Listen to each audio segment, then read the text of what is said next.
Alhamdulillahi ala ihsani wa syukru lahu ala taufiqihi wa amtinani. Asyhadu an la ilaha illallah wahdahu la syarika lahu ta'ziman li sya'nih. Wa asyhadu anna Muhammadan abduhu wa rasuluhu adda ila ridwani. Allahumma salli alaihi wa ala alihi wa ashabihi wa ikhwani. Para dokter, para pemirsa yang dirahmati Allah Subhanahu wa taala, kita lanjutkan pada pembahasan berikutnya dari kitab Da'awat, bab qauli la haula wala quwata illa billah. Bab tentang perkataan la haula wala quwata illa billah yang dikenal dengan al-hauqalah, yaitu la haula wala quwata illa billah, ya. La haula wala quwata illa billah maknanya yaitu la haula wala quwata illa billah. Secara umum makna haul yaitu perubahan. Perubahan maknanya harokat, gerakan. Ini secara makna. Kekuatan sebagaimana kita pahami yaitu daya, upaya, kekuatan, ya. Illa billah, kecuali dengan Allah. Kecuali dengan Allah. Uh, Ketika kita mengucapkan la haula wala quwata illa billah, maksudnya kita mengakui tidak ada perubahan dari segala kondisi, misalnya dari keburukan menjadi kebaikan, dari malas menjadi rajin, dari ketidakmampuan menjadi mampu, ya. Dan tidak ada kekuatan untuk melakukan perubahan tersebut, ya, kecuali dengan izin Allah Subhanahu wa taala. Jadi kalimat ini menunjukkan pengakuan ketidakberdayaan manusia kepada Allah, ya. Pengakuan ketidakberdayaan kita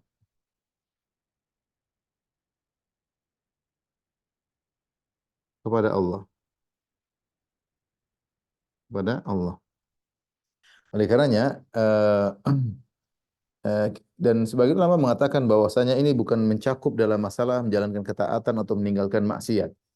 Ya, karena kita tidak mampu meninggalkan maksiat kecuali dengan kekuatan dari Allah. Kita tidak mampu melangkahkan kaki menuju salat subuh kecuali karena kekuatan dari Allah. Kita tidak mampu untuk sembuh dari penyakit menuju sehat kecuali dengan Allah Subhanahu wa taala, ya. Kita tidak mampu untuk menjadi lebih baik, bertambah ilmu kecuali dengan izin Allah Subhanahu wa taala. Tidak ada perubahan apapun kecuali dengan izin Allah. Tidak ada kekuatan apapun kecuali dengan izin Allah Subhanahu wa taala. Bahkan sebagian ulama ada yang mengatakan ini mencakup keseluruhan segala gerakan di langit, gerakan di bumi, semua dengan kekuatan dari Allah Subhanahu wa taala. Tapi terkait dengan kita, yaitu kita mengucapkan hal ini untuk menunjukkan ketidakmampuan kita dalam melakukan sesuatu. Makanya kalimat la haula wala quwata illa billah ini disebut dengan kalimat al-isti'anah. Ya, itu minta pertolongan. Minta pertolongan kepada Allah dengan mengakui kekurangan kita, dengan mengakui kelemahan kita. Makanya di antara kita baca la haula wala quwata illa billah ketika mendengar azan dikumandangkan, ya. Ketika dikatakan hayya 'alas shalah, marilah salat, kita bilang la haula wala quwata illa billah. Hayya 'alal falah, marilah menuju ke kemenangan yang hakiki, maka kita mengatakan la haula wala quwata illa billah. Itu kita minta tolong ya Allah agar kita bisa bangkit untuk berangkat menuju ke masjid, agar kita bisa bangun berangkat menuju ke masjid. Makanya para ulama berselisih tentang ketika kita mendengar dalam salat subuh dikatakan as-salatu khairum minan naum, salat lebih baik daripada tidur. Uh, ada apa disebut shadaqta wa bararta, namun riwayatnya tidak sahih, ya. Sehingga sebagian ulama mengatakan ketika kita mendengar as-salatu khairum minan naum, ada yang mengatakan kita mengulangi as-salatu khairum minan naum, karena keumuman hadis di mana Rasulullah mengatakan idza sami'tumul muadzin faqulu mithla ma yaqulu muadzin. Kalau kalian mendengar ucapan muadzin maka ucapkanlah seperti yang diucapkan oleh muadzin. Kita bilang muadzin bilang Allahu Akbar, kita ikut Allahu Akbar, asyhadu an la ilaha illallah, kita ikut juga. Kecuali hayya 'alas shalah, hayya 'alal falah, maka datang kita ucapkan la haula wala quwata illa billah. Nah, ketika as-salatu khairun minan naum maka khilaf di kalangan para ulama. Ada yang mengatakan kita mengucapkan seperti yang dikatakan muadzin, as-salatu khairun minan naum, salat lebih baik daripada tidur, yaitu salat subuh lebih baik daripada tidur. Dan sebagian mengatakan kita menganalogikan dengan hayya 'alas shalah, hayya 'alal falah. Agar kita bisa bangun dari tidur kita, kita juga mengatakan la haula wala quwata illa billah. Intinya kita ucapkan kalimat tersebut untuk isti'anah, eh, agar kita bisa kuat menjalankan apa yang kita lakukan. Oleh karenanya ketika kita melakukan satu kegiatan dan kita merasa lemah, kita bilang la haula wala quwata illa billah, agar kita kuat. Ketika kita ingin melakukan satu ketaatan, agar kita kuat melakukan ketaatan tersebut, kita bilang la haula wala quwata illa billah. Syekh Muhammad bin Shalih Al-Utsaimin rahimahullahu taala menyebutkan di antara kesalahan penggunaan la haula wala quwata illa billah adalah kalimat ini al-hawqalah digunakan sebagai kalimat al-istirja. Seperti makna inna lillahi wa inna ilaihi raji'un. Yaitu ketika terkena musibah dia mengatakan la haula wala quwata illa billah. Kata beliau kurang tepat hal ini. Kalau terkena musibah kita mengucapkan kalimat al-istirja yaitu mengembalikan segala perkara kepada Allah. Kita mengatakan inna lillahi wa inna ilaihi raji'un. Adapun la haula wala quwata illa billah adalah kalimat al-isti'anah yaitu kalimat untuk minta tolong kepada Allah. Maka kalau kita merasa tidak kuat atau kita butuh pertolongan kita bilang la haula wala quwata illa billah. Itu tawakal kepada Allah Subhanahu wa taala. Para ulama menyebutkan uh,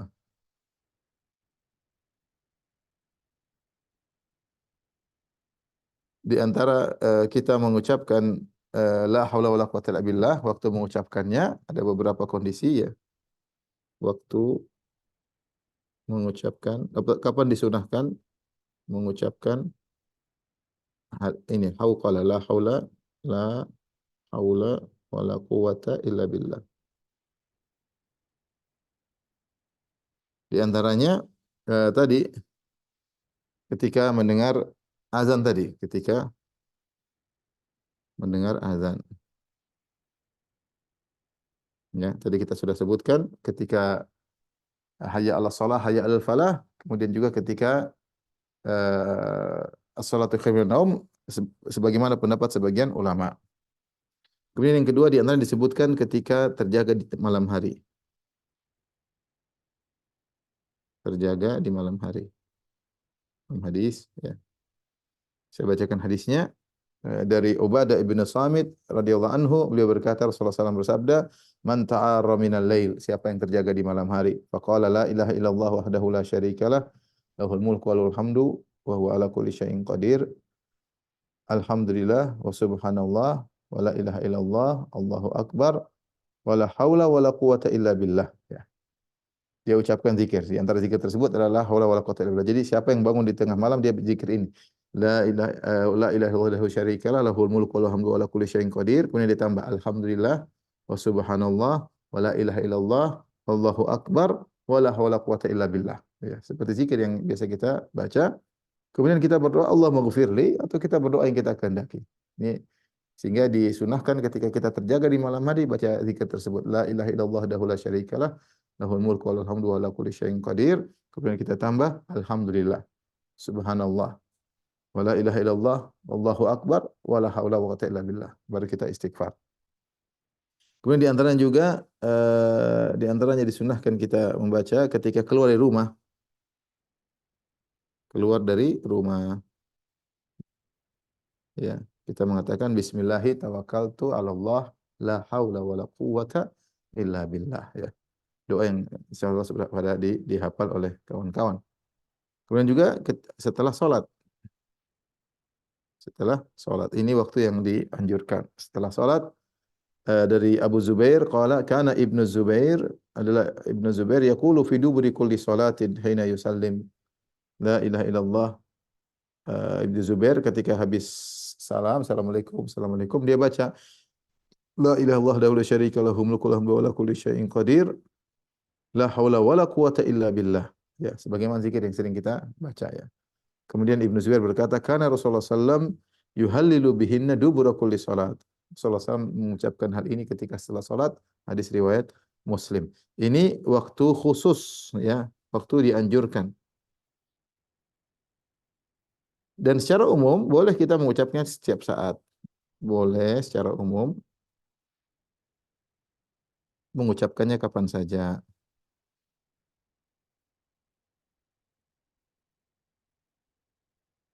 Kapan saja ya. Boleh kita zikir la haula wala quwata illa billah, la haula wala quwata illa billah. Alhamdulillah, subhanallah, wa la ilaha illallah, Allahu akbar, wa la haula wa quwwata illa billah, boleh. Ya, boleh karena ada keutamaannya. Kita boleh mengucapkannya kapan saja, tidak jadi masalah, terutama ketika kita untuk isti'anah kepada Allah Subhanahu wa taala sebagaimana dijelaskan oleh Syekh Muhammad bin Shalih Al-Utsaimin rahimahullahu taala. Tapi kita bacakan hadisnya.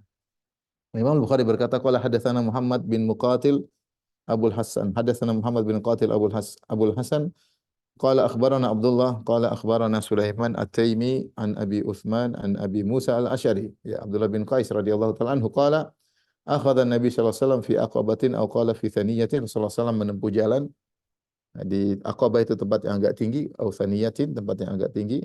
Qala falamma ala 'alaiha, tatkala Rasulullah sallallahu naik di atas tempat yang tinggi tersebut, rajulun nada farafa'a sautahu. Ada seorang berbicara dengan suara yang tinggi. Dia menyeru dengan suara yang tinggi. Dia berkata, La ilaha illallah, Allahu akbar. Ini sepertinya mereka sedang safar. Maka ada yang berkata ketika sampai tempat yang tinggi dan disunahkan ketika tempat tinggi untuk bertakbir. Maka di antara zikir dia berkata la ilaha illallah Allahu akbar.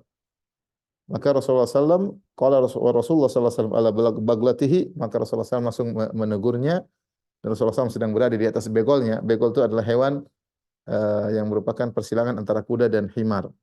Dia lebih besar daripada himar, daripada dongki, tapi dia lebih kecil daripada kuda. Qala fa innakum la tad'una as-samma wala ghaiban. Sungguhnya kalian tidak sedang menyeru kepada zat yang tuli maupun gaib, ya. Dalam riwayat yang lain kata Rasulullah, arbi'u ala anfusikum, yaitu jangan apa namanya, pelan-pelan. Rasulullah sebutkan suruh zikir pelan-pelan, ya. Ya, sungguhnya kalian tidak sedang berdoa kepada zat yang tuli maupun yang gaib, ya.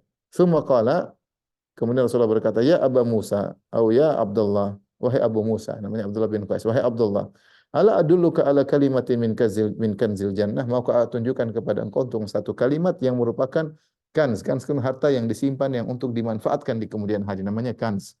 Harta yang disimpan untuk dimanfaatkan di kemudian hari. Kanzul jannah, yaitu kanznya surga. Maukah aku tunjukkan kalimat yang merupakan kanz atau harta yang tersimpan di surga? Qultu bala, aku berkata tentu ya Rasulullah. Qala la haula wala quwata illa billah. Ya, ucapkanlah la haula wala quwata illa billah. Baik. Nah, di sini kita mengambil faedah di antaranya disunahkan hukum asalnya kita berzikir dengan suara yang lirih, hukum asal. Kita kecuali ada sunnah-sunnah yang menunjukkan zikir dikeraskan. Karena Rasulullah SAW menegur orang ini ketika dia berzikir dengan suara yang keras, kata Rasulullah SAW, arbi ala anfusikum, yaitu saya apa namanya, jangan memberatkan diri kalian, itu ucapkanlah dengan pelan. Kenapa? Karena Allah Maha mendengar, ya. Di sini Rasulullah mengatakan sungguhnya kalian tidak mendengar al-asam yang tuli. Dan kita tahu dalam kaidah ilmu tauhid asma wa sifat, kalau ada penafian sifat dari Allah, maka kita menetapkan lawannya yang sempurna. Ya, misalnya Allah mengatakan la ta'khudhuhu sinatu wala naum. Allah tidak ngantuk, tidak tidur, berarti Allah Maha terjaga. Seperti itu, berarti Allah Maha terjaga. Seperti ini la Allah asam, Allah tidak asam, Allah tidak tuli, berarti Allah Maha mendengar. Maha mendengar. Dan pendengaran Allah sempurna, tidak seperti kita terkadang ada ketulian. Pendengaran kita terkadang kita dengar lirih, terkadang sudah semakin jauh kita enggak dengar sama sekali, terkadang kita sudah tua mulai budek. Terkadang kita dengar menggema, ada sedikit ketulian yang kita tidak sempurna pendengaran kita.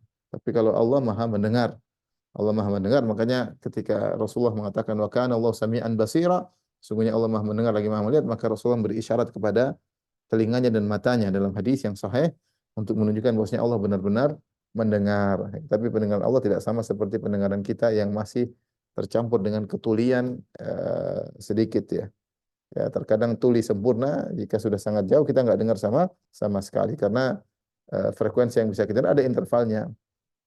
Terlalu tinggi kita nggak bisa dengar, terlalu rendah kita nggak bisa dengar, terlalu jauh kita nggak bisa dengar. Wala ghaiban, demikian juga kalian tidak sedang menyeru zat yang gaib, yaitu Allah Subhanahu wa taala, maksudnya selalu hadir dekat dengan orang-orang yang berzikir kepada Allah Subhanahu wa taala. Ya. Kemudian setelah itu Rasulullah SAW ini menunjukkan bahwasanya hukum asal kita berzikir nggak usah kuat-kuat karena Allah Maha mendengar, ya. Nggak usah kuat-kuat, Allah Maha mendengar. Kecuali zikir-zikir yang dianjurkan dengan dikeraskan seperti takbir tadi, seperti adzan, seperti misalnya ketika haji talbiyah, maka dianjurkan keras seperti takbir ketika Idul Fitri, Idul Adha, ya. Hukum asalnya Kita zikir tidak usah keras-keras, cukup lirih karena Allah Maha mendengar. Kemudian Rasulullah SAW mengajarkan kebaikan kepada Abu Musa al-Asy'ari. Beliau berkata, "Maukah aku tunjukkan kepada engkau satu kalimat yang merupakan kanz al-jannah?" Karena tadi saya katakan harta yang disimpan untuk dimanfaatkan di kemudian hari. Maksudnya, maukah aku tunjukkan sebab untuk masuk surga? Maka aku tunjukkan suatu kalimat yang merupakan sebab untuk masuk surga, yaitu la haula wala quwata illa billah. Ini dalil bahwasanya kita dianjurkan untuk mengucapkan zikir ini la haula wala quwata illa billah kapan saja kita la haula wala quwata illa billah sambil kita memahami maknanya. Tidak ada upaya kecuali dengan Engkau ya Allah, dengan izinmu, agar kita tidak ujub, agar tidak sombong. Kita tahu bahwasanya segala keberhasilan kita dari izin Allah Subhanahu wa taala. Kita tidak mampu untuk sembuh dari penyakit menuju sehat kecuali dengan kita tidak mampu mengobati orang dari sembuh menjadi sakit kecuali dengan izin Allah Subhanahu wa taala. Kita tidak mampu untuk hadir di pengajian kecuali dengan izin Allah. Kita tidak mampu untuk melangkahkan kaki menuju masjid kecuali dengan Allah Subhanahu wa taala. Kita tidak mampu untuk mendidik anak istri kecuali dengan izin Allah Subhanahu wa taala. Ini merupakan kalimatul isti'anah. Kalau kita merasa berat kita bilang la haula wala quwata illa billah, niscaya Allah akan berikan kekuatan kepada kita untuk bisa melaksanakan ketaatan yang ingin kita kerjakan. Atau ketika kita berusaha untuk meninggalkan yang haram, kita bilang la haula wala quwata illa billah, yaitu ya Allah kuatkanlah aku untuk bisa meninggalkan perkara haram tersebut.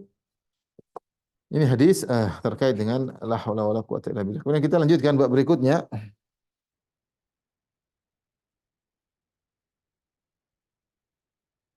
Bab berikutnya bab lillahi mi'atun ismin ghairu wahidin. Bab bab Allah punya 99 nama. Itu 100 kurang satu, 100 kurang satu. Kemudian Imam Bukhari membawakan hadisnya. Qala rahimahullah Abu Abdullah Al-Bukhari rahimahullah qala haddatsana Ali bin Abdullah. Qala haddatsana Sufyan qala hafiznahu min Abi Zinad anil A'raj an Abi Hurairah radhiyallahu anhu riwayatan qala dari Abu Hurairah. Rasulullah SAW bersabda, "Lillahi tis'atun wa tis'una asman." Sungguhnya Allah memiliki 99 nama. Mi'atun illa wahidah, yaitu 100 kurang satu. La yahfadhuha ahadun illa dakhalal jannah. Tidak ada yang menghafalnya kecuali masuk surga. Wa huwa witrun yuhibbul witr, dan Allah itu maha ganjil dan Allah mencintai yang ganjil. Taib. Ini hadis kita tuliskan ya. Inna lillahi atau lillahi tis'atun wa tis'una isman. Itu Allah punya 99 nama. Allah punya 99 nama. Itu mi'atun ila wahidah, itu 100 kurang satu. La yahfadhuha ahadun illa dakhala jannah. La yahfadhuha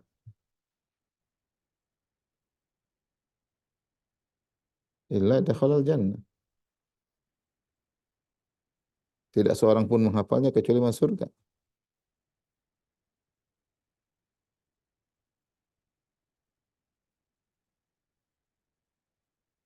Kecuali masuk surga. Kemudian di akhirnya kata Rasulullah SAW, wa huwa witrun yuhibbul witr. Wa huwa witrun yuhibbul witr.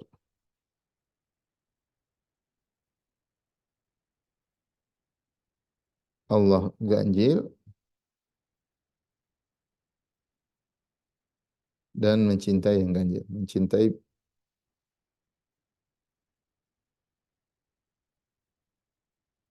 Baik. Yang pertama kita bahas, sungguhnya Allah memiliki 99 nama. Hadis ini diriwayatkan dari ya diriwayatkan dari sebagian sahabat ya. Bentar,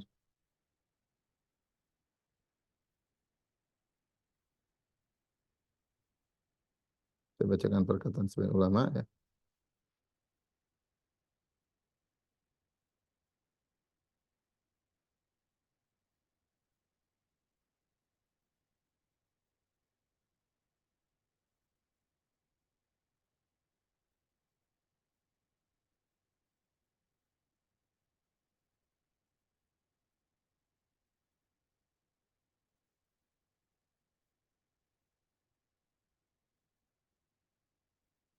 Intinya hadis ini datang dari sebagian sahabat ya, saya lupa taruh di mana tadi ya. Eh, Datang dari sebagian sahabat tentang hadis ini, namun semuanya datang dalam riwayat yang lemah ya. Kecuali dari Abu Hurairah radhiyallahu taala anhu. Kecuali dari Abu Hurairah radhiyallahu taala anhu.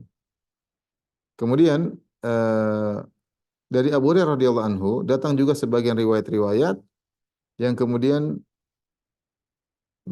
saya bacakan ini pernyataan sebagian ulama ya.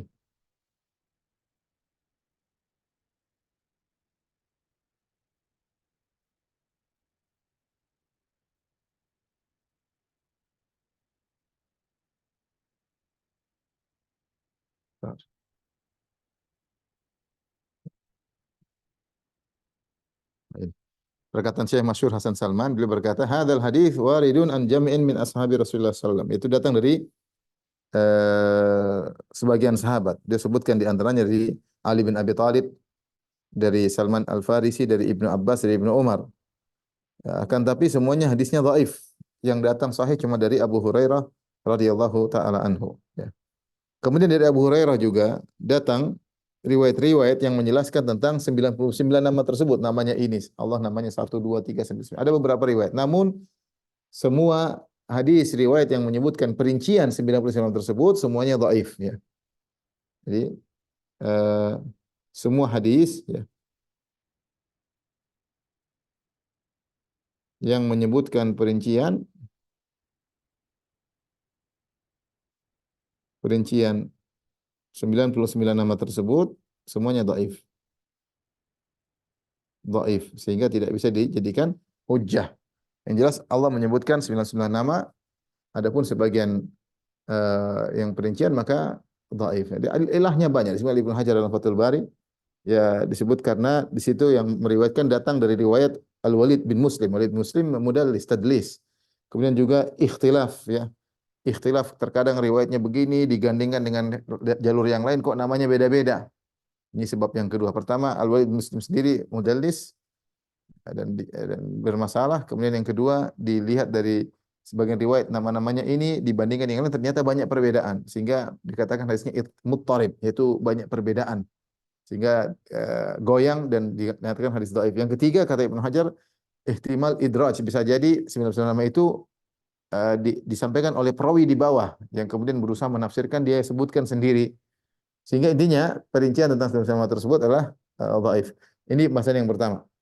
Pembahasan yang kedua, ya, nama nama Allah tidak terbatas pada 99. 99 nama saja, tidak terbatas ya. Nama Allah itu lebih daripada itu ya. Tapi maksud hadis ini Allah punya 99 nama yang siapa yang menghafalnya masuk surga. Seperti misalnya saya punya 1000 apel. Saya bilang saya punya 100 apel yang warnanya merah merah misalnya ya. Bukan berarti saya punya apel cuma 100, tapi 100 itu saya disifati dengan warna merah. Saya punya apel yang lain mungkin warna hijau, mungkin warnanya ungu. Tapi saya bilang saya punya 100 apel yang warnanya merah. Bukan berarti saya punya apel cuma 100. Enggak, saya punya apel banyak. Cuma apel yang warna merah cuma ada 100. Sebenarnya juga maksud kata para ulama, nama Allah banyak. Lebih daripada itu. Tetapi Allah mengkhususkan di antara nama-nama Allah yang banyak tersebut ada 99 nama yang spesial. Siapa yang menguasainya maka akan masuk surga. Ada yang mengatakan nama Allah sampai 4.000, ada yang sampai 5.000, tapi semua tidak ada dalilnya. Kita hanya dapat dalil bahwasanya nama Allah tidak terbatas pada 99, di antaranya seperti hadis doa untuk menghilangkan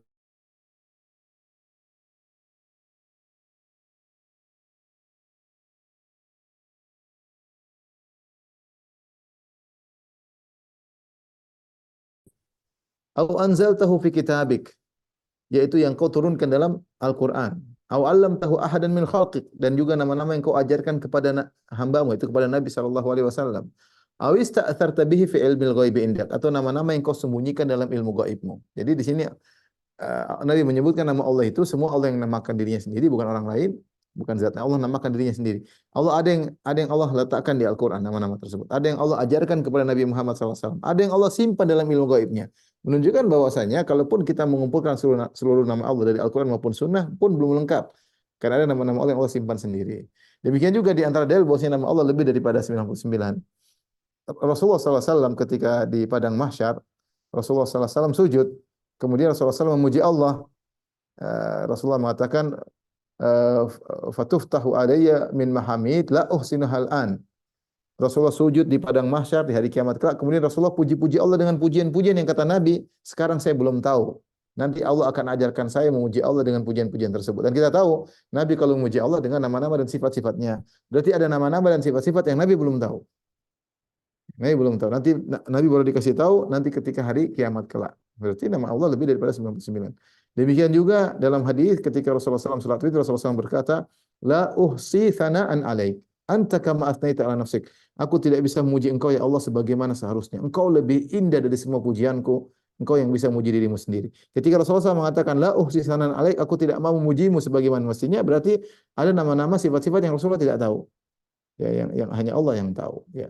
Di antara yang tidak akan Allah ajarkan kepada Nabi ketika hari kiamat kelak. Jadi ini 99 nama, 99 nama istimewa. Ya. Taib. Kalau begitu, nama-nama Allah tidak terdapat 99 nama. Lantas kenapa hanya 99 ini? Kenapa dikhususkan? Kenapa 99? Nah ini itu untuk rahasia Allah Subhanahu wa taala. Ada yang mengatakan karena 99 tersebut sudah mewakili, artinya mungkin ada nama-nama Allah yang sangat banyak, tapi ada kandungannya juga di antara 99 tersebut. Karena kita tahu nama Allah banyak dan masing-masing punya makna yang spesifik, tapi sudah terkandung secara umum, secara global dalam 99. Ini pendapat sebagian ulama, namun tentu juga tidak ada dalil. Khususnya kita mengatakan Allahu a'lam. Ya, ada 99 nama tersebut. Dari situ para ulama kemudian berijtihad untuk mengumpulkan nama-nama sampai 99. Syekh Utsaimin juga banyak ulama nulis 1, 2, 3, 4, 5, 6. Tapi ternyata kalau dikumpulkan memang nama Allah lebih dari 99 dari Al-Quran maupun Sunnah. Nah, kita berusaha memahami semuanya. Karena kalau kita pahami semuanya, berarti kita sudah memahami 99 nama tersebut. Baik. Kemudian kata Rasulullah, la yahfadhu ahadun illa dakhalal jannah. Tidak ada yang menghafalnya kecuali masuk surga. Di sini Rasulullah menggunakan fiil madhi yang kalau bahasa Inggris ya past tense menunjukkan telah lalu. Ya, artinya siapa yang menghafalnya seakan-akan telah masuk surga. Kalau kita bahasa secara letterlek, siapa yang menguasainya telah masuk surga. Berarti maksudnya kata para ulama bahwasanya masuk surganya itu suatu kepastian kalau menguasai 99 nama tersebut. Lantas apa yang dimaksud dengan menghafalnya? Nah, ini ada khilaf di kalangan para ulama, khilaf tentang makna menghafalnya. Di antaranya ada yang mengatakan maksudnya adalah berdoa dengan menyebut ya 99 tersebut dengan 99 nama tersebut. Jadi dia sebutkan kalau dia minta rezeki ya Razzaq urzuqni. Dia setiap berdoa dia selalu menghadirkan nama-nama Allah sampai dia setiap berdoa ada 99 nama tersebut. Berdoa nanti terkadang pakai nama ini, doa terkadang pakai nama ini, ya Rahman irhamni, ya Ar-Rahman rahmatilah aku. Kalau dia minta rezeki ya Razzaq urzuqni. Ya kalau dia ingin minta tolong ya Qawi ya unsurni ya Allah yang maha kuat, tolonglah aku misalnya. Seperti itu dia selalu berdoa sampai dia mencakup seluruh nama-nama tersebut. Ini pendapat. Pendapat yang lebih ringan sekedar menghafal. Sekedar menghafal tentunya dengan memahami maknanya.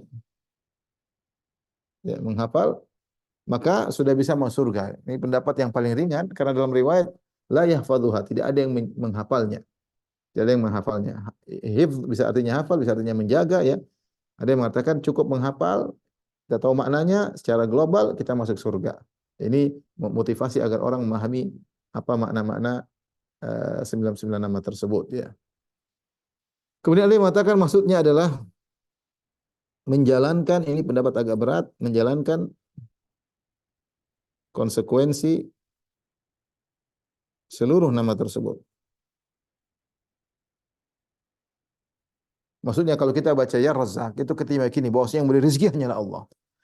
Kalau kita mengatakan ya Qawi, kita yakin yang Maha Kuat adalah Allah. Artinya kita bukan sekedar baca saja. Karena mereka mengatakan kalau baca saja tidak ada faedahnya. Orang baca Quran saja tanpa paham seperti orang Khawarij. Sebagian ulama mengatakan demikian. Oleh karenanya maksud menghafalnya maksudnya menghafalkan, mengerti maknanya dan menjalankan konsekuensinya. Kalau kita tahu Ar-Razzaq, berarti kita tidak mohon rezeki kecuali hanya kepada Allah. Kita bertawakal kepada Allah kecuali ketika mencari rezeki hanya bertawakal kepada Allah Subhanahu wa taala. Ini agak berat karena kita harus memahami satu persatu dan kita ingin tahu konsekuensi dari setiap nama tersebut. Ada pendapat juga yang mengatakan maksudnya adalah eh, berusaha berusaha meniru sifat-sifat Allah yang mungkin ditiru. Seperti apa yang mungkin ditiru? Misalnya eh, Rahman, yaitu Allah penyayang, Ghafur, Allah pengampun, Afu, Allah mudah memaafkan, Al-Bar, Allah Maha Baik. Ini nama-nama ini kita tiru agar kita benar-benar mengamalkan nama-nama Allah. Yang tidak, yang dilarang ditiru maka kita jauhi. Yang dilarang ditiru kita jauhi. Serahkan hanya kepada Allah. Seperti apa? Seperti Al-Mutakabbir, Al-Jabbar yang Maha Agung, Al-Azim yang kita jangan merasa diri kita tinggi, jangan merasa kita agung. Itu hanya hak Allah Subhanahu wa taala. Ini di antara makna eh, apa namanya? Menjaga nama, menghafal nama-nama Allah. Karena dalam sebagian riwayat ini dalam riwayat ada man ahsoha. Ihsa ini kadang maksudnya adalah menguasainya. Ini di antara makna man hafidhaha atau la yahfadhuha. Maka kita berusaha memotivasi diri untuk belajar nama-nama Allah. Ya, alhamdulillah di YouTube juga saya ada kajian tentang nama-nama Allah. Kita berusaha dengar satu-satu dan kita hayati dan kita yakini dan kita jalankan konsekuensinya. Sehingga kita lebih mengenal Allah Subhanahu wa taala. Jadi hadis ini memotivasi kita untuk lebih mengenal tentang nama-nama Allah sehingga kita termotivasi. Ini maknanya. Kemudian yang terakhir wa huwa witrun yuhibbul witr. Allah Maha Ganjil. Maksudnya Maha Ganjil Allah itu al-fardu yaitu esa, Allah esa, esa ganjil. Jadi Allah Maha Esa. Tidak ada yang menyamai Allah dari sifatnya, dari namanya, dari zatnya. Allah Maha Esa dan Allah mencintai yang ganjil. Makanya banyak syariat yang ganjil. Contoh, tawaf 7 kali ganjil, sa'i 7 kali ganjil, salat 5 waktu ganjil ya. Banyak hal Allah menciptakan langit 7 lapis juga ganjil ya. Seperti itu ya, Allah suka salat witir ya, salat witir karena itu ganjil. Karena ketika kita baca yang ganjil-ganjil ini mengisyaratkan bahwasanya Allah Maha Esa, Allah bersendirian, tidak ada yang menyamai Allah Subhanahu wa taala. Oke, hadis ini motivasi kita untuk belajar tentang nama-nama Allah agar kita bisa memahaminya dengan baik dan kita amalkan dalam kehidupan kita sehari-hari. Baik, kita masuk pada hadis yang terakhir dari kitab Ad-Da'awat ya. Hadis terakhir ini yang kita sampaikan pada pertemuan ini. Ya. Bab ke-69, Babul Mau'izah sa'atan ba'da sa'ah. Bab memberi wejangan yaitu tidak terus-menerus, tetapi ada waktunya, kadang libur, kadang beri lagi, kadang libur seperti itu. Ini maksudnya. Artinya jangan kita sampaikan pengajian, belum orang bosan, orang tidak kuat. Maka perlu waktu kita istirahat, kita sampaikan istirahat lagi. Al-Imam Al-Bukhari membawakan hadisnya. Beliau berkata, qala haddatsana Umar bin Hafs, qala haddatsana Abi, qala haddatsana Al-A'mash, qala haddatsani Syaqiq, qala kunna nantadhiru Abdullah idh ja'a Yazid bin Muawiyah. Kami sedang menanti kedatangan Abdullah, itu Abdullah bin Mas'ud. Jadi mereka dulu menunggu Abdullah bin Mas'ud keluar ya untuk bertanya ilmu. Mereka menghormati guru mereka, mereka menanti keluarnya Abdullah bin Mas'ud untuk ditanya tentang ilmu. Idh ja'a Yazid bin Muawiyah. Tiba-tiba datang Yazid bin Muawiyah, seorang tabi'in di antara murid-murid Ibnu Mas'ud. Qultu, maka aku berkata, Syaqiq berkata, "Ala tajlis, tidakkah kau duduk bersama kami?" Itu menunggu keluarnya Abdullah bin Mas'ud. Qala la, tidak. Lakin adkhul, aku akan masuk. Fa ukhriju ilaikum sahibakum. Kata dia, saya akan masuk ke dalam rumah Ibnu Mas'ud. Uh, aku akan mengeluarkan Ibnu Mas'ud dari rumahnya untuk bertemu dengan kalian. Wa illa ji'tu ana fajalastu. Kalau tidak bisa maka aku akan datang ku duduk bersama kalian. Tapi dia mau berusaha untuk masuk menemui Ibnu Mas'ud untuk kemudian mengabarkan Ibnu Mas'ud bahwasanya murid-murid sudah tunggu di luar. Fa kharaja Abdullah wa huwa akhidhun bi yadihi. Ya, maka keluarlah Abdullah bin Mas'ud sambil memegang tangannya, ya. mungkin apa namanya dibawa oleh Yazid bin Muawiyah, dia bawa keluar. Mungkin dia masuk ke pintu ketemu Ibnu Mas'ud, orang-orang sedang nunggu, dia bawa tangan Ibnu Mas'ud. Faqama alaina. Kemudian Ibnu Mas'ud pun berdiri di hadapan kami. Faqala, kami sedang duduk, dia pun berdiri, dia berkata, ama inni akhbaru bimakanikum. Sungguhnya aku ini lebih sudah tahu tentang keberadaan kalian, yaitu kalian duduk menungguku keluar, aku tahu. Walakinnahu yamna'uni minal khuruji ilaikum, akan tapi aku tidak mau keluar menemui kalian. Kenapa? Anna Rasulullah sallallahu alaihi wasallam kana yatakhawwaluna bil mau'izati fil ayyam. Adalah Rasulullah SAW dulu menyela-nyela hari dalam memberi nasihat kepada kami. Tidak setiap hari, kadang sehari, kadang libur, kadang sehari, kadang libur, seperti itu. Kenapa? Karahiyatas sa'amati alaina. Rasulullah SAW khawatir kami bosan. Kami bosan. Ini hadis yang terakhir dalam kitab Da'awat yang menjelaskan bahwasanya di antara sunnah seorang ketika uh, apa namanya menyampaikan pengajian, maka dia harus lihat situasi audiens, bukan selalu nyampaikan karena audiens punya kemampuan untuk menangkap dan juga tidak terus-terusan. Beda kalau di pondok ya tiap hari ngaji karena memang mereka sedang dipersiapkan untuk menjadi seorang dai. Tapi kalau pengajian umum maka tidak demikian. Ya, ada pengajian, ada waktunya libur, ada waktunya kadang panjang, kadang disampaikan dengan pendek, tergantung situasi audiens. Karena tujuan kita menyampaikan pengajian agar audiens bisa paham dan bisa diamalkan, bukan sekedar kita memuntahkan ilmu kita kepada audiens kemudian dilahap oleh mereka. Tentu kita ingin mereka paham, tentu kita ingin mereka mendengar, menyimak dengan semangat, bukan dengan bosan. Maka Nabi saja sallallahu alaihi wasallam tidak terus-terusan. Maka Nabi yatakhawwaluna bil mau'izah. Tentu Rasulullah sallallahu mau'izah bukan kalau hadis Rasulullah SAW sampaikan kapan saja. Rasulullah ke sini, Rasulullah bicara, ada suatu masalah. Mau'izah itu khusus seperti pengajian. Rasulullah sampaikan wejangan. Karena mau'izah itu adalah wejangan yang serta dengan targhib wa tarhib. Untuk terkait dengan wejangan, yaitu wejangan yang disertai dengan motivasi dan juga peringatan, makanya Rasulullah SAW tidak tiap hari. Adapun pembicaraan Nabi, semua yang keluar dari mulut Nabi hadis. Semua pergerakan Nabi adalah hadis. Tapi ketika menyampaikan wejangan tidak selalu setiap hari, karena Rasulullah memilah-milih, kadang Rasulullah sampaikan, kadang Rasulullah SAW libur. Kenapa? Rasulullah SAW kata Ibnu Mas'ud, Rasulullah SAW khawatir kami bosan. Lihat Ibnu Mas'ud sampai sengaja tidak keluar, dia tahu ada orang duduk tapi tidak mau keluar. Ya, karena kalau tiap-tiap hari disampaikan memang bosan. Maka Ibnu Mas'ud memperhatikan sisi ini. Ini penting bagi para pengajar, pendidik untuk melihat situasi audiens. Kalau ternyata kurang semangat, ya mungkin dipilih waktu yang lebih tepat, mengkondisikan agar mereka semangat ya, tidak terus-terusan ya kemudian disampaikan ya. Seperti kisah Malik ibn al-Huwairith yang datang bersama kunna syababatan mutaqaribin, dia datang dengan sekelompok pemuda belajar bersama Nabi. Tatkala Rasulullah SAW melihat kami sudah rindu kepada keluarga, Rasulullah suruh pulang ya. Rasulullah bilang, ya sudah tunggu sini aja biar istri tinggal. Nah, Rasulullah lihat kami rindu kepada istri kami, Rasulullah suruh pulang. Rasulullah SAW rahim, ya sangat baik ya. Dia tahu kondisi audiens, tidak maksa audiens di luar kemampuannya. Ya, dan ini penting ya bagi para pengajar ya. Kalau orang sudah ngantuk jangan dipaksa, udah ngantuk paksa. Pengajian sampai kalau nggak kuat sudah jangan dipaksa. Yang penting masuk agar bisa diamalkan. Bukan yang penting berapa jam kita sampaikan, enggak, tapi yang penting masuk bisa diamalkan. Wallahu alam bisawab, kita selesai dari kitab Da'awat. Insyaallah pada pertemuan berikutnya kita masuk pada kitab yang lain dari Sahih Al-Bukhari. Nanti kita cari kitab apa yang lebih tepat buat rekan-rekan sekalian. Kalau ada yang bertanya saya persilakan. Wallahu taala alam bisawab. Baik, terima kasih Ustadz atas tausiahnya dan materi yang telah diberikan. Telah ada beberapa pertanyaan yang masuk melalui kolom chat maupun yang secara direct message.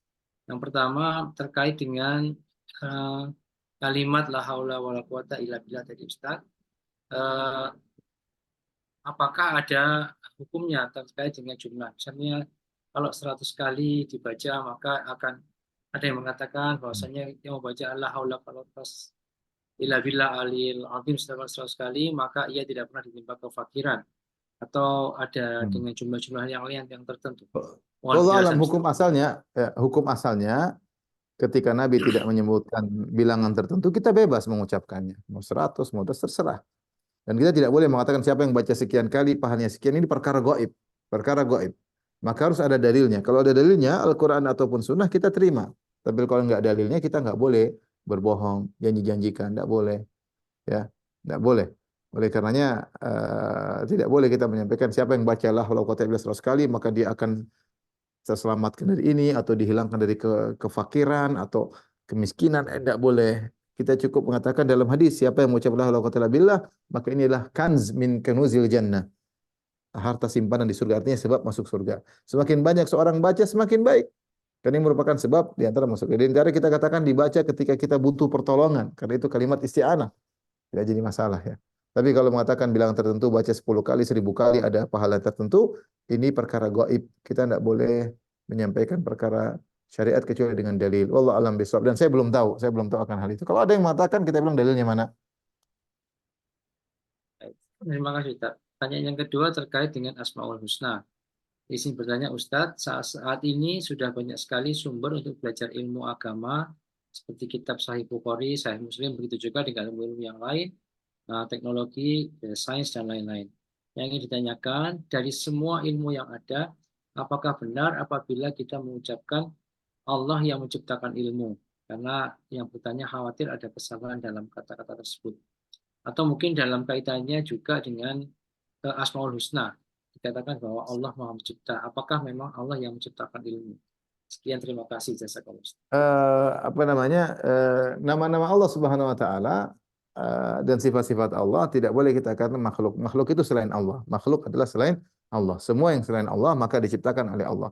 Kita, zat kita, ilmu kita, otak kita, semua diciptakan oleh Allah Subhanahu wa taala. Semua selain Allah adalah makhluk. Adapun Allah dengan zatnya, dengan sifatnya, dengan nama-namanya untuk menyebutnya, maka itu bukan makhluk. Makhluk itu selain Allah Subhanahu wa taala. Sederhana, kita tidak usah terlalu banyak permainan kata, kita bilang aja selain Allah adalah makhluk. Adapun Allah yaitu zatnya, sifatnya, namanya, maka bukan makhluk. Allah taala bisawab. Nah, baik Ustaz. Nah, pertanyaan yang selanjutnya terkait tadi dengan uh, hadis yang terakhir, yaitu memberikan ucapan pada waktunya. Ini ada yang bertanya, apabila kita ke majelis ilmu, apakah niat kita itu harus kita pertahankan sampai akhir kajian, atau bagaimana Ustaz? Apakah kalau niatnya Niat hanya apa ingin ini mengharap maksudnya? pada Allah? Mengikuti, Niat apakah oh. harus niatnya ingin mengharap pahala dari Allah itu apakah harus sampai akhir kajian atau bagaimana Ustaz? Ya, insya Allah datang begini ya sudah, kan kita juga nggak pikir ke situ lagi. Itu di luar kemampuan kita. Ketika kita datang, kita ingin nuntut ilmu, seharusnya kita konsen harusnya setelah itu kita konsen untuk nuntut ilmu ya. Nah, ketika ada mungkin di sela-sela ingin pamer ya kita lawan gitu aja. Karena kita masih berada pada hukum asal. Niat kita datang adalah untuk mencari ilmu, bukan untuk riya, bukan untuk sombong, bukan untuk apa. Ketika kita ilmu, kita konsen dengan ilmu. Ketika ada gangguan, seakan-akan kita pengen pamer, pengen selfie, ingin pamer, kita lawan. Begitu saja. Jadi kalau selalu hadir terus enggak, kita mau minggir terus kan susah karena kita sedang konsen mendengar apa yang disampaikan. Cuma saya katakan tadi, ketika kita sudah sejak awal berniat baik, maka niat tersebut akan menyertai kita meskipun kita tidak sedang memikirkannya. Nah, kita perlu merefresh kembali niat tersebut kalau ternyata ada niat yang mengganggu, seperti tiba-tiba timbul niat ingin pamer, timbul niat ingin yang lain, maka kita segera merefresh kembali. Wallahu a'lam bishawab. Nah, baik Ustadz, ini ada satu pertanyaan yang agak keluar dari materi terkait dengan bagaimanakah ucapan istighfar atau lafaz istighfar. Secara apakah ada beberapa lafaz yang mungkin yang dimaksudkan ya, dan bagaimana ucapan Sayyidul Istighfar secara sahih Ustaz. Allahumma anta rabbi la ilaha illa anta khalaqtani wa ana 'abduka wa ana 'ala ahdika wa 'adika wa mastata'tu a'udzu bika min syarri ma sana'tu abu'u laka bi ni'matika alayya abu'u bi dhanbi faghfir li fa innahu la yaghfiru dzunuba illa anta. Itu Sayyidul Istighfar. Dibaca kapan saja boleh, terutama zikir pagi petang. Kapan saja boleh kita baca. Yang sederhana, Rabbi ghufirli, Rabbi ghufirli. Boleh astaghfirullah, astaghfirullahaladzim, astaghfirullahaladzim. Boleh astaghfirullahaladzim wa tubu ilaih, astaghfirullahaladzim wa tubu ilaih. Boleh Rabbi ghufirli wa tubu alayya, innaka anta tawwabur rahim. Boleh, yang penting kita istighfar. Allah maghfirli, gufranaka, banyak. Allah maghfirli, gufranaka, astaghfirullah, wa atubu ilaih, rabbi ghufirli, dosailul istighfar, semuanya boleh. Yang penting kita menghayati uh, zikir tersebut. Allah alam bisawab. Baik, terima kasih Ustaz. Apakah pertanyaan berikutnya, apakah kita dikatakan tidak memenuhi adab pada berdoa apabila kita tidak menyertakan Asmaul Husna di setiap doa yang kita minta karena kita tidak tahu atau kita tidak Enggak, mengerti itu Ustaz? hukumnya sunnah, tidak wajib. Seorang terkadang langsung dia mengatakan ya Allah, itu sudah termasuk Asmaul Husna. Ya Allah, ya Rabbi. Karena nggak mungkin kita berdoa tanpa menyebut nama Allah. Nama Allah sendiri termasuk Asmaul Husna. Cuma lebih spesifik, lebih baik ya Razzaq, urzuqni, wahai pemberi rezeki, rezeki padaku. Tapi kalau kita bilang ya Allah cukup. Lebih daripada itu dianjurkan ya. Ya Allah, ya Rabbi sudah cukup ya. Tapi yang lebih afdal kalau kita menyebut sesuai spesifik yang kita ingin minta. Tapi tidak ada orang muslim langsung bilang tanpa menyebut nama Allah. Dia pasti minimal dia bilang ya Allah, ya Tuhanku, ya Rabbi, ya pasti dia pasti ngomong begitu. Itu sudah oke, enggak apa-apa. Eh, Baik Ustaz. Selanjutnya, apakah yang dimaksud dengan bahwa kalimat eh, la haula menjadi simpanan di surga Ustaz? Maksudnya kalimat ini apa Enggak, dia Ustaz? maksudnya al-kanz. Kanz itu secara bahasa adalah harta kalau kita di dunia. Apa itu kanz? Kanz itu kita simpan harta untuk kita manfaatkan di kemudian hari. Seakan-akan kalau seorang mengatakan la haula wala quwata illa billah, dia sedang menyimpan modal untuk sebab dia masuk surga di kemudian hari. Maksudnya demikian. Artinya la haula wala quwata illa billah itu saja kita ucapkan ada pahalanya. Ada karena yang membuat kita masuk surga adalah pahala. Jadi kita deposit pahala agar kita bisa manfaatkan di kemudian hari atau sebab untuk masuk surga. Allah alam bisawab. Baik, Ustaz. Barangkali ada yang bertanya, silakan. Kalau sudah habis, alhamdulillah dok. Oh ada, masih ada yang bertanya. Baik Ustaz. Kami persilakan Saudari Fabiola untuk menanyakan langsung kepada Ustaz. Win, di unmute Win.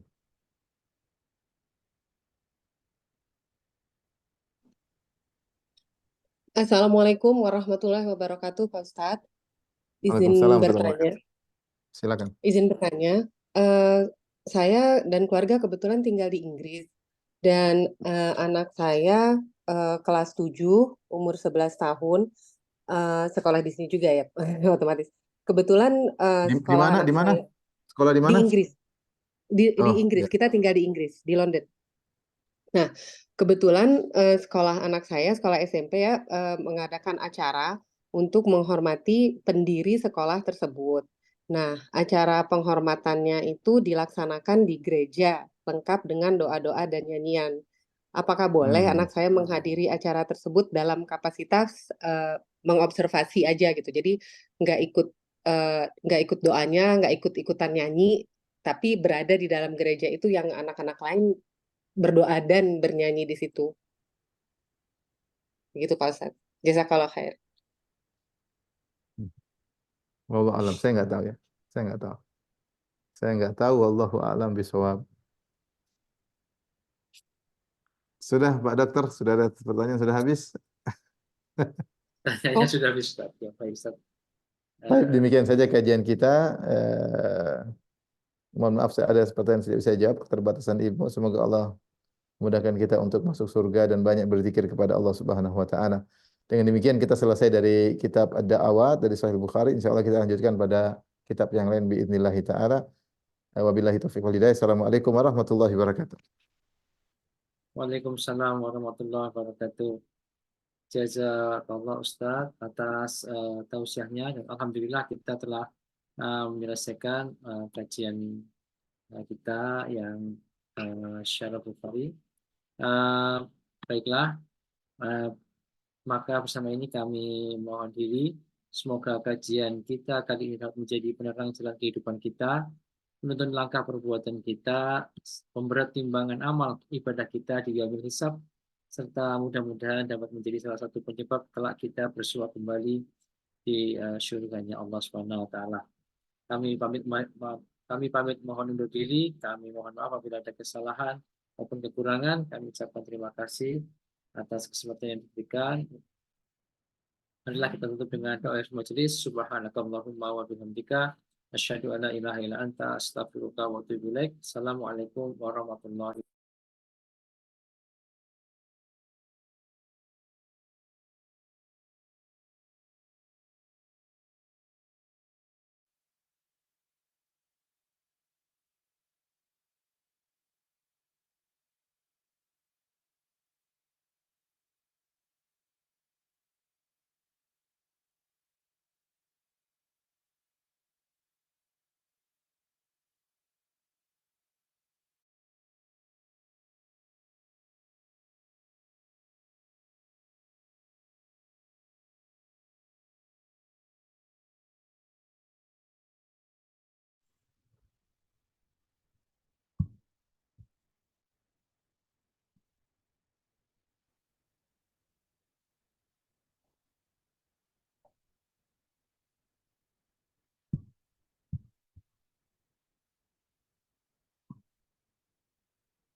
suara